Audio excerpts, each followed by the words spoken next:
피 흘림이 있었고 그 피 흘린 자에게 피값을 찾는다고 했거든요. 하나님이 동물을 잡았어요. 인간의 죄 때문에 동물을 피를 땅에 흘렸어요. 하나님이 이 피값을 하나님이 갚아야 돼요. 그래서 이제 피의 생명이 있는데, 그래서 그렇게 하면서 인간을 구원하기 위해서 가지고 쓸리면 감정적인 구원이죠. 이는 앞으로의 되어질 구원에 대한 것에 대한 하나의 예표가 되기도 하고, 그날이 올 때까지 유보해 주는 것 같이 은혜죠. 이겠지 가지고 오지. 그래서 이제 아담이 이 은혜를 알고 이제 제사를 하는 것이 이제 되었단 말이에요. 옷을 만들 때마다 동물을 한 마리 잡을 때마다 하나님의 그 은혜를 알고, 그래서 그걸로서 하나님의 관계를 맺을 거예요. 그래서 이제 이 셋이 온 것도 아벨이 그 피의 제사를 드림으로 의롭다함을 받고 받아왔는데, 그 다음에 그의 죽음이 땅에서 피어서 하니까 하나님이 다시 다른 생명을 주었다. 그게 셋이에요. 그렇게 셋은 아담이 다시 살아난 것과 같은 의미예요. 그 의로운 자로서의 드려진 자가 죽음으로 그 생명이 새로운 생명으로 세대되었다는 것은 이 역사 속에서 일어난 일이지만, 영적인 의미는 아벨이 부활한 생명과 똑같은 의미가 돼요. 그래서 이제 그 길이 이제 여호와께서 인간에게 오는 길이에요. 그것이 그래서 피로 말미암아서 죄 사함을 받고 하나님의 은혜가 임하게 되는 이제 그 과정이 돼서, 이제 거기서 이제 돌단에서 제사를 하고, 또 그 다음에 그 제단에서 하고, 그 다음에 성소를 짓게 해서 거기에 내가 너희들과 함께 하겠다 하고, 그 다음에 왕궁으로 가가지고는 성전을 지어서 이제 거기에 내가 함께 한다 이렇게 해가지고, 그 다음에 이제 쭉 나가서 이제 예수 그리스도가 오는 겁니다. 그래서 이 성전 다음으로라 내가 진정한 참된 성전을 짓겠다. 그렇게 해서 우리 심령 속에 하나님의 성전이 임하는 역사입니다. 그래서 하나님이 오시는 길은 오직 이 한 길이에요. 여자의 후손, 그리스도, 여자의 후손이 오는 그 루트예요. 그러니까 반드시 신이신 이분이 육신화되어야 돼요. 우리 인간화되어야 된다. 육신은 이게 특정을 말하는데, 우리도 지금 하나님을 알고 깨닫고 하잖아요. 이게 다 육신된 거거든요. 하나님이 인간이 됐단 말이에요. 내 인식 속에 내가 인식할 수 있는 존재로 임했단 말이에요. 그러니까 하나님의 모든 것을 우리 인간으로서는 차원이 다르기 때문에 알 수가 없어요. 알 수가 없어요. 알 수가 없는 것을 하나님이 우리 인간의 지혜와 지식과 여러 가지 일에 이해할 수 있는 존재로 임한 것이 바로 육신이 됐다는 거예요. 그게 이제 그리스도가 오심과 같은 이야기입니다. 그러면 마리아에게 보여주잖아요. 자, 말씀이 임했어요.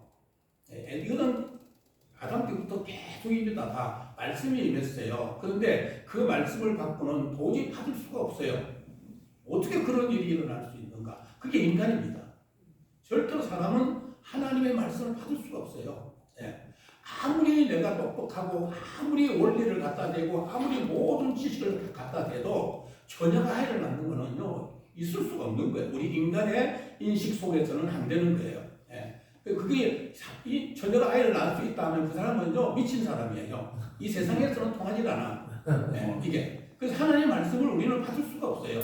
근데 그런 말씀이 마리아에게 임했는데 하나님이 그에게 설명을 해주잖아요. 설명을.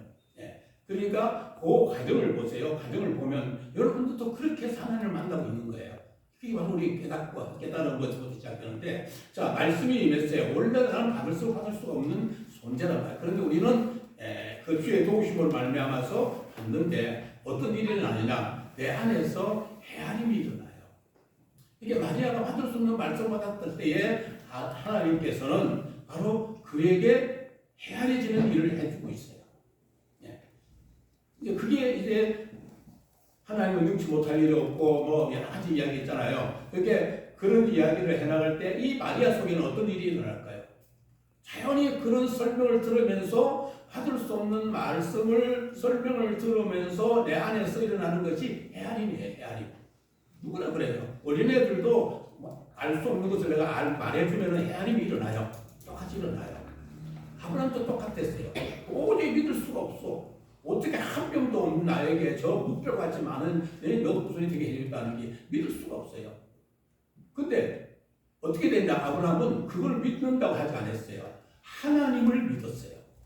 하나님을 믿음에 그 믿음을 의로 여겼다 그렇게 했어요. 그러니까 하나님이면 능치 못할 일이 없고 할 수 있다 그러니까 자기가 애를 낳을 수 있다는 것은 뒤에 놓고 하나님이 하시면은 되지요. 하나님을 믿은 거예요. 똑같은 믿음이에요. 그럴 때에 그에게 잉태가 됐어요. 그 말씀이 잉태가 됐어요. 다시 말하면 말씀이 사람이 됐다고요. 내게 임하는 것도 그래요. 말씀을 우리는 받을 수 있는 존재를 알거든. 원래는 우리는 못 받아요. 우리는 받을 수 있는 지혜와 은혜와 능력이 있기 때문에 받고 있겠지만 믿지 않는 사람들을 보세요. 받을 수가 없어요. 그럴 때에 그에게 이 감동이 하심이라는 이런 의미, 이것이 헤아림이 일어나게 해줘요. 그게 성령님이 하시는데 헤아림 우리는 그래서 다 하나님의 말씀을 많이 받고 살아갑니다. 근데 다른 성도들이 우리와 같이 이런 식으로 하나님의 말씀을 받고 하나님과 교통하고 하나님과의 관계를 맺으며 신앙생활을 한다? 천만의 말씀입니다. 다 나같은 줄 아는 거예요. 나같은 줄. 그렇게 성도들을 아무것도 모르는 그런 어린아이인데도 불구하고 다 나같이 이거 똑같이는 안 해도 그래도 어느 정도 이렇게 나아가는 것으로 여기고 그렇게 넘어가는 거예요. 그러니까 성도들을 제대로 파악하지 못하고 제대로 가르쳐야 할 것을 가르치지를 못하고 그냥 덤성덤성 넘어가는 거예요. 그러니까 이 일이 우리에게는 무슨 일이 납니까? 말씀을 받게 됩니다. 그 받게 되면은요, 내 마음에서 막 헤아림이 일어나. 그게 그렇구나. 아, 그래서 이러는구나. 아, 맞아. 이렇게 하니까 이렇게 막 일어나잖아요. 막 그냥 이때 우리는 막 그냥 흥분을 하기도 하죠. 막 일어나요. 일어나게 되면 다음에 뭐냐, 세 번째는 뭐냐 하면은요, 이게 여겨지는 거예요. 헤아려졌던 것들을 내 나름대로 이제 결론을 내가지고, 아, 이게 이러니까, 아, 이게 이렇구나. 아, 이게 되니까, 아, 이거구나. 다 하고 있잖아요. 그렇게. 여겨지기 시작됩니다. 여겨지기 시작되면, 그 다음에 네 번째는 뭐예요? 신앙 고백을 하는 거예요.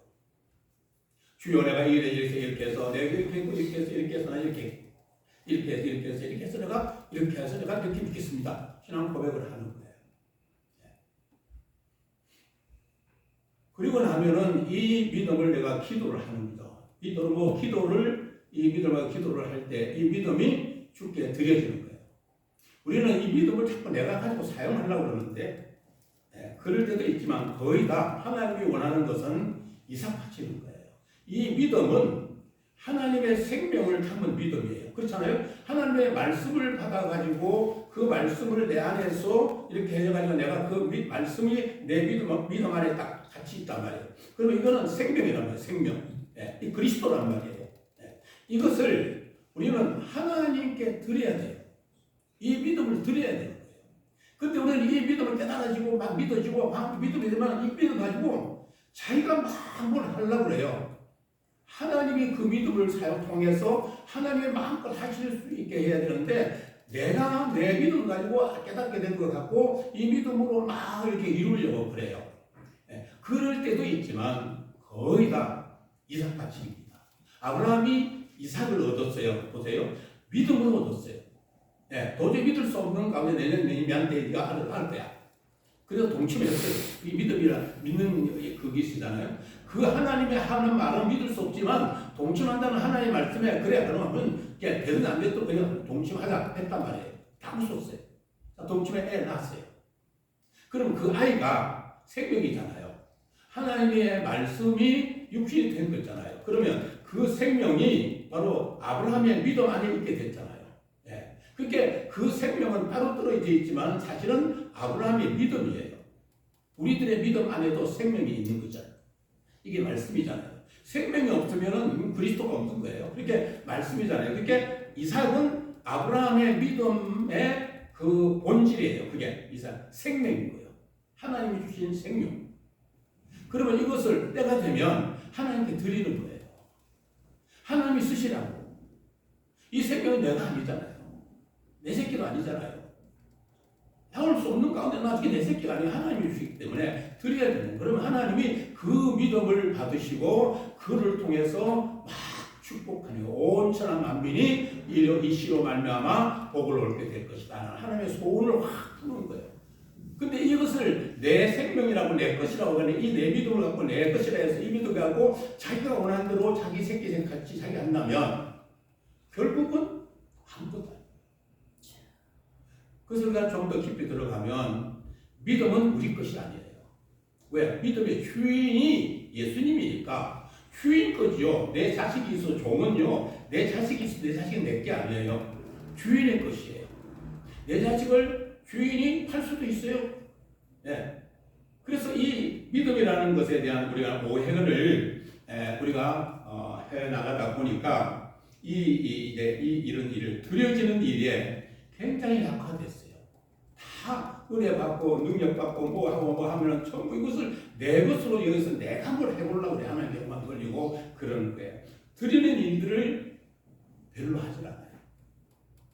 하나님 내가 이 말씀 듣고 이렇게 해서 이렇게 해서 이렇게 해서 이렇게 해서 이렇게 해서 이렇게 해서 이렇게 내가 이제 믿겠습니다. 하나님 이제 내 이 믿음을 주께 드리오니 주께서 이 믿음에 통하여 역사하소서 이루소서. 때가 어느 때인지를 몰라고 어떤 모습이 될지 나는 몰라도 나는 내가 할 일은 이 믿음을 만들어서 나는 이 생명을 담아서 주께 돌려드립니다. 그러면은 주의 성령에 임하시고 그 믿음을 통해서 역사가 일어나요. 그게 하나님은 보이지 않지만 내 안에 일어나기 때문에 내가 하는 것 같죠. 근데 사실은 성령의 권능이 임해서 그 믿음을 통해서 그 생명으로 말미암아 하고자 하는 하나님의 뜻을 막 이루어 가는 거죠. 그러면 내가 알지 못하는 것까지 이루신다. 아멘.